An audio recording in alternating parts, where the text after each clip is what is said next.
Everybody, it's the Mad Master here. I'm just doing one more video on the session, Sunday night session. And this one is about the metal punk divergence. And what do I mean by that? Well, I mean in the 70s and the 80s, metal and punk kind of were at odds with each other. And to some extent, this actually also carried through the 90s. So it was a very hard time to grow up into both of those things. But it's always been bullshit, and I'll tell you why.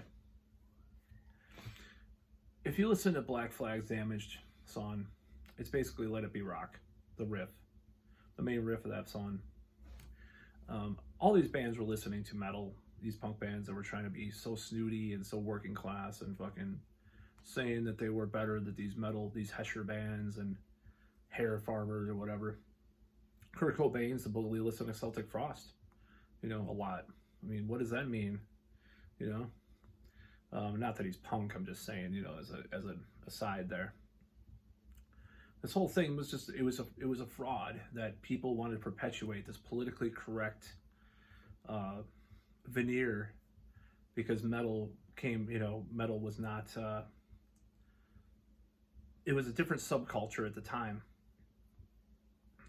Or, with industrial too, and with goth rock and stuff. Like they were always looking down on metal and all this stuff. It's like, and goth rock, it's a little more understandable because even though they came out of punk and post-punk, it's kind of more understandable since they are a little bit softer and, more fragile than the metal genre in a certain way, or the people were, or whatever. It's always bothered me since I was a kid that there were these two, metal and punk, were so at odds. But I realized that it's bullshit because most punk bands were into some type of metal or another. I mean, Black Sabbath or Alice Cooper, if you consider that metal. I mean, Alice Cooper was a huge influence on G.G. Allin, And, I mean, maybe the Sex Pistols listened to the New York Dolls, and that was the only harder influence, and it wasn't really metal. But it's really stupid. And I always hated this metal punk divergence. And it was always a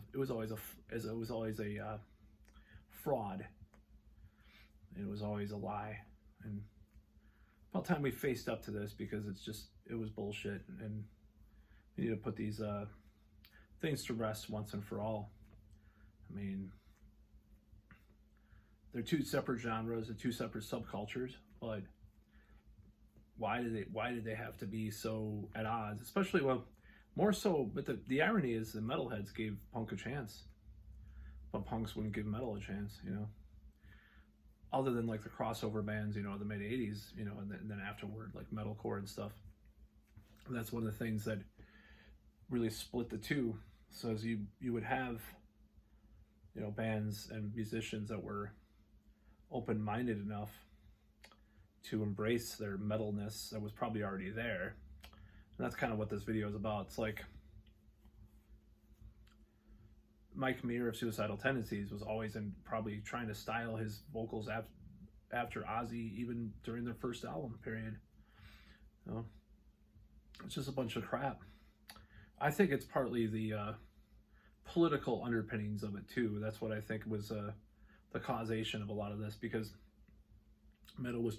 punk was trying to be this like superior intellectual, rebellious music over metal, which talked about dragons and fucking, or fast cars or whatever. It's like, well, we're not like those people. We're different. We're punk, Meanwhile, these heroin addict fucking idiots that died, or, at a young age,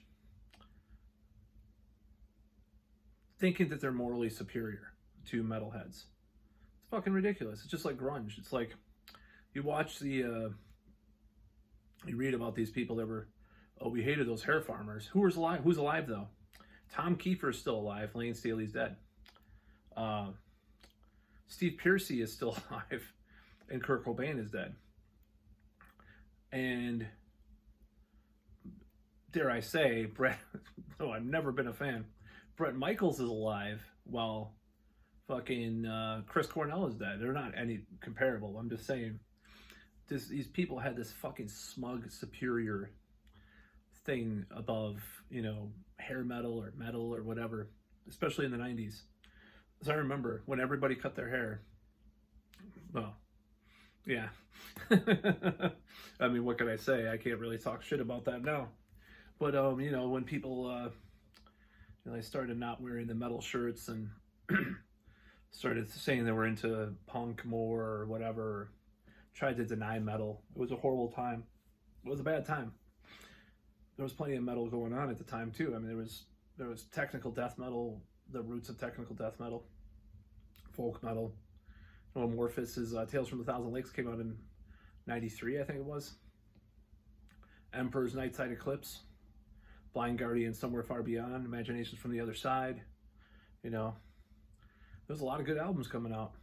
Fucking all sorts of progressive bands, all sorts of just different things going on at the time. But no, metal's dead. You know, Rob Halford even said in an interview that metal is dead. I mean, he said this in the 90s. It was so cool not to like metal. Metal is just this bad, old, dated music from the 80s that's all wanky with solos and people that could play their instruments. Oh my God, that's so bad. It's so bad when someone can play their instrument well. Well, fuck you, you know? And it was because of punk, in some ways, punk's smug superiority, arrogance, and overconfidence left over from the 70s and the 80s, and the politically correct maximum rock and roll leftist tirades against things, you know, this subculture. Dare I blame something on the left? I will. That's why I think it happened, because metal was this working class, you know, escapism in some ways. Punk was similarly the working class, not always though, a lot of the time. But they they were talking about the relevant issues and shit. I mean, how was I Want Your Skulls relevant to politics? You know, I'm sure Glenn Danzig doesn't give a fuck about those values, by the way. But you know, how is I Want to Piss on You relevant to, you know, I'm just talking about punk bands I like, okay? Dead Kennedys, you know, he's talking about Sammy Hagar on the White House lawn. That's more relevant, okay? That I give him that. You know, songs like that, and talking about some of these bands that came out. And to be fair, you know, like fucking Alice Cooper with the Machine Gun Guitarist, you know, it's like, it's kind of right wing, I guess. You know, if you're from the political left punk point of view, seeing this guitarist that looks like Rambo play a Rambo guitar, a guitar that's shaped like a machine gun, it's military industrial complex influencing our children, blah, blah, blah, you know.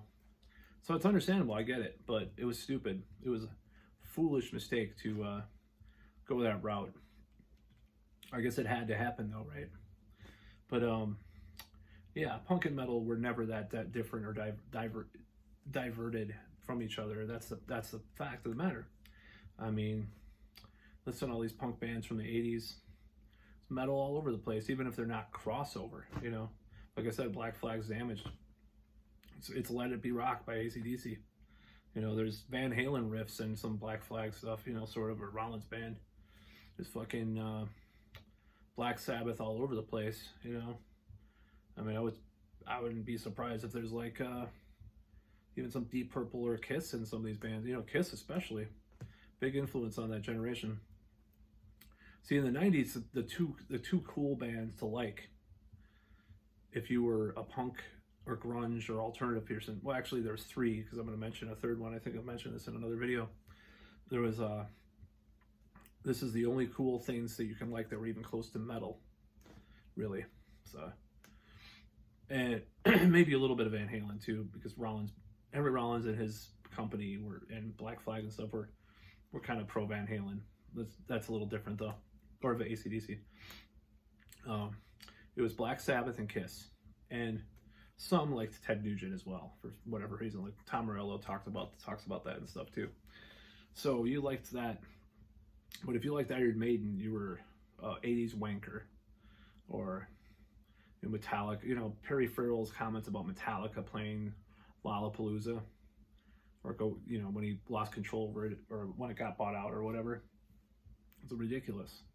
And then he later came to his senses. It looks like everybody came to their senses. It's like, fuck you.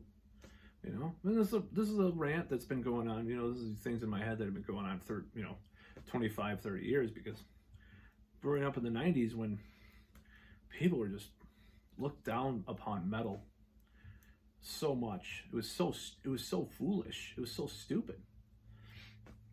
And it's like, I understand that hair metal got too big and there's too many people going that route, but it's like, even if you go to a record store and they just laugh, they laugh at you if you ask for a Voivod record and they said, "You mean Richard Hell and the Voidoids?"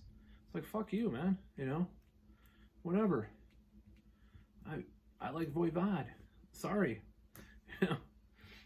It's just so stupid. And people were just so fucking snooty about metal.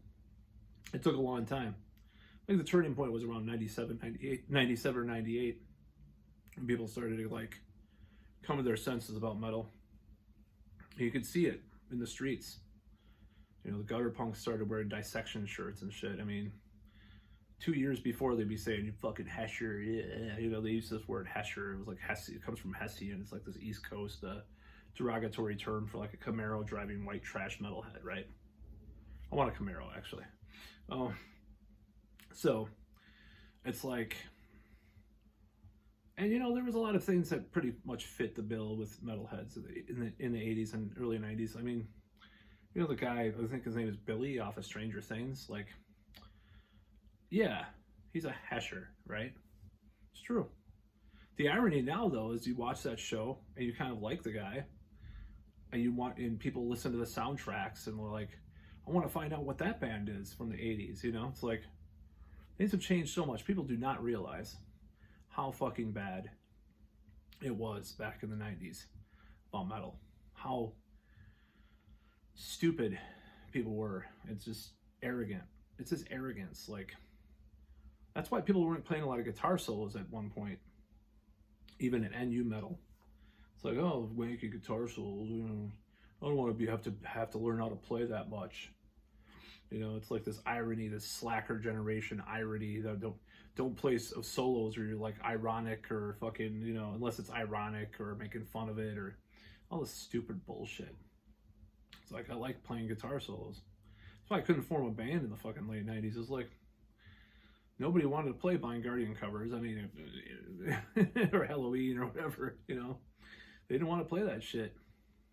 It was just the fact, they wanted to play fucking alternative rock, It was always a pain in the ass trying to form a band, especially in where I live, which is not a metal bastion, I'll tell you that. It was annoying, though.